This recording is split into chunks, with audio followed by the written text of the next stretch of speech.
Scholarship बचाओ तालीम बचाओ के तहत आज़ाद मैदान में होने वाला 2 जनवरी से 5 जनवरी तक अजीमुशान एक आंदोलन की अवेयरनेस के लिए आज मुंबई मराठी पत्रकार संघ में स्कॉलरशिप जन आंदोलन कमेटी की ओर से प्रेस कॉन्फ्रेंस आयोजित की गई, जिसमें अहम शख्सियात ने शिरकत की। अवामी टाइम्स रिपोर्ट। ये है कि सरकार को अपना फैसला तब्दील करने पर मजबूर किया जाए और इसके लिए जो भी रास्ते अख्तियार करने की ज़रूरत है, चाहे इसके लिए प्रेस कॉन्फ्रेंसेस हो, चाहे इसके लिए अवामी तहरीक हो, चाहे इसके लिए अवेयरनेस क्रिएट करना हो, तो हम लोग जो है वो 5 जनवरी को आज़ाद मैदान में धरना देंगे और अपने गम और गुस्से का जो है इजहार करेंगे।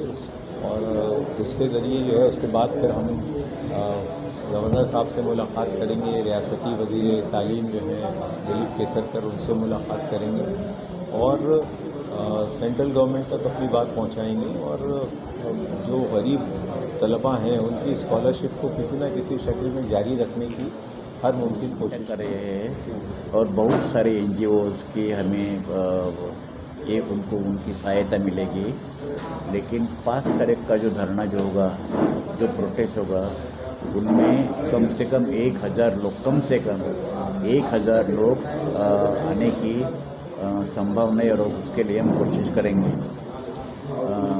जो जन आंदोलन के लोग हैं ना, माइनॉरिटीज़ के सिर्फ बिगर माइनॉरिटीज़ के भी लोग जो NGOs हैं, उनके साथ में भी हम कोशिश कर रहे हैं।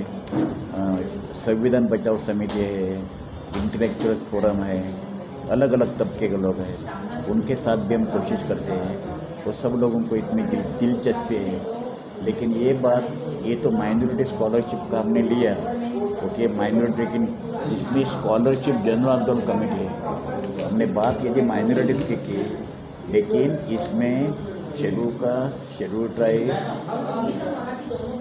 और OBC सब लोग हैं, उनके जो संगठन हैं, उनके जो प्रमुख नेता हैं, उनसे भी हम बातचीत करने की कोशिश कर रहे हैं। और उनके साथ पहुंचने के बाद 5 तारीख का तो एक प्रोजेक्ट डेमोन्स्ट्रेशन है, 5 तारीख का एक पायलट डेमोन्स्ट्रेशन है। उनके हम देखते हैं कि सरकार की राय क्या है। कल यस्टरडे ओनली दीपक केसरकर साहब ने कहा कि हम सरकार के साथ कोशिश करेंगे, केंद्र सरकार से, और यदि नहीं हो तो महाराष्ट्र सरकार हम भी कोशिश ये स्कॉलरशिप शुरू रखेंगे। उसके लिए वो बोलते हैं कि 700 करोड़ रुपए की आवश्यकता है, लेकिन ये सवाल सिर्फ महाराष्ट्र का नहीं है, ये सवाल पूरी इंडिया के माइनॉरिटीज़ का है। और शेड्यूल कास्ट और शेड्यूल ट्राइब, OBC सब लोगों का ये सवाल है। लेकिन दुर्भाग्य की बात यह है कि schedule caste, schedule tribe, OBC के जन आंदोलन और संगठनों को हम कांटेक्ट करते हैं। उनकी जो खुद के जो संगठन हैं, उनके लोग अभी भी अवेयरनेस नहीं दिखाते, लेकिन हमारी ये भी कोशिश रहेगी और सब लोगों को जोड़ेंगे। और मेरा ये विश्वास है कि नरेंद्र जी मोदी इसमें इंटरवेंशन करेंगे, क्योंकि इंटरवेंशन न करने के लिए उनके पास कोई भी ऐसा सबूत नहीं है, कोई भी ऐसा इंस्ट्रूमेंट नहीं है, उसका कोई समर्थन नहीं कर सकेंगे।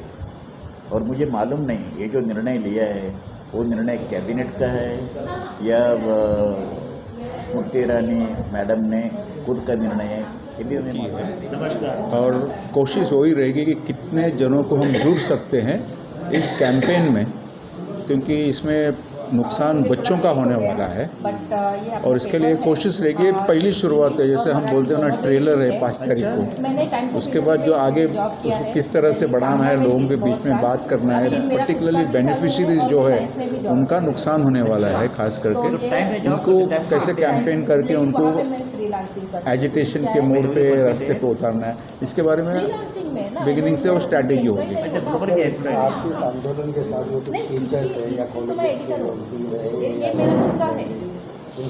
अभी ये खाली आज एक अवेयरनेस के मुद्दे पे हमने ये प्रेस कॉन्फ्रेंस बुलाया था।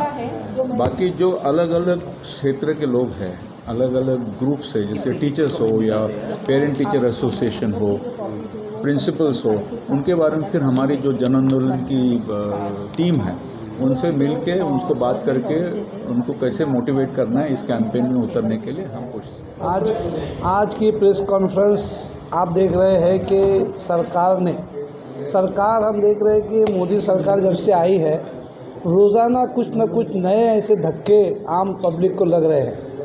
अभी फ़िलहाल नवंबर में एक धक्का और ये दिया गया कि जो पिछड़े समाज के बच्चे, जो पिछड़े वर्ग के बच्चे, SC, ST, OBC, माइनॉरिटी, इनको जो शिष्यवृत्ति दी जाती थी पहली से लेके तो 10वीं तक, वो अचानक सरकार ने बंद कर दी। जबकि कई लाख लोगों ने वो जितनी उसकी कठिन परिस्थिति से गुजर के उसके सारे फॉर्म्स गवर्नमेंट को सबमिट किए, लेकिन अचानक एक फरमान आया और सारी शिष्यवृत्ति बंद कर दी गई।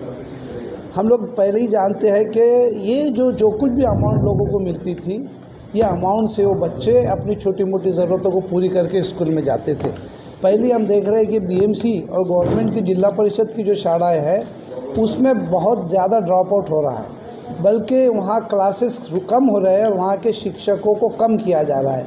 ऐसी परिस्थिति में अगर आप जो मदद उनको मिलती थी और जिसके चलते बच्चे एजुकेशन लेते थे वो भी अगर बंद कर देते हो तो फिर स्कूलों का हाल क्या होगा। हम कहते हैं कि सबका साथ सबका विकास, और हम 75वीं वर्षगांठ देश की मना रहे, ज़रूर मनाना चाहिए, हमारे लिए बहुत अभिमान की बात है, लेकिन उसी के साथ साथ यहाँ की जनता का विकास भी होना चाहिए। विकास तो तभी होगा कि जब बच्चे पढ़ लिख के आगे बढ़ेंगे, उनका जीवन स्तर सुधरेगा। और कब सुधरेगा कि जब हम शिक्षा की फैसिलिटी देंगे। हम गवर्नमेंट ऑफ इंडिया से और उस डिपार्टमेंट से ये विनती करते हैं, उनसे बार बार ये विनती करते हैं कि आप ये जो शिष्यवृत्ति है उसको बहाल कीजिए। हमारा महाराष्ट्र का विधानसभा का सत्र चल रहा है, वहाँ के शिक्षा मंत्री ने भी खुद कहा है, केसरकर जी ने, कि हम भी केंद्र सरकार को इसके बारे में हम हमारा प्रस्ताव भेजेंगे। अगर उन्होंने नहीं मान्य किया दुर्भाग्य से, तो हम खुद उसको देने की कोशिश करेंगे। तो हम तो ये चाह रहे हैं कि हमारे राष्ट्र को या हमारे स्टेट को, महाराष्ट्र में जो बच्चे पढ़ना चाहते हैं उनकी हम इस तरह से मदद की जाए, चाहे हमें महाराष्ट्र सरकार दे या केंद्र सरकार दे, लेकिन हमको बच्चों को ये जो शिष्यवृत्ति को बहाल करना चाहिए। आपने जैसे ये कमेटी का आंदोलन किया है, इस बाबत में कुछ सरकार से भी कुछ आंदोलन के लिए आपने कुछ मेमोरेंडम वगैरह पेश किया? जी, मेमोरेंडम हमारा तैयार है और हमने 5 तारीख को आज़ाद मैदान में हम लोग 1000 लोगों की कैपेसिटी का एक मोर्चा वहाँ रखने जा रहे हैं। उसके पेपर वर्क भी हमने आज़ाद मैदान पुलिस स्टेशन से तैयार कर लिए है। हमारे जो मुंगेकर साहब, जो आप देखते हैं कि शिक्षण अपने आप में खुद एक यूनिवर्सिटी है, उनको परसों 2 तारीख को एक पुरस्कार भी मिलने वाला है।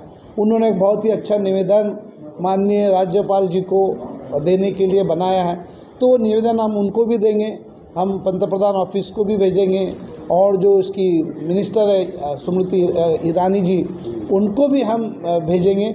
और ये कोशिश हम बहुत ही संवैधानिक पद्धति से हम हमारी ये जारी रखेंगे।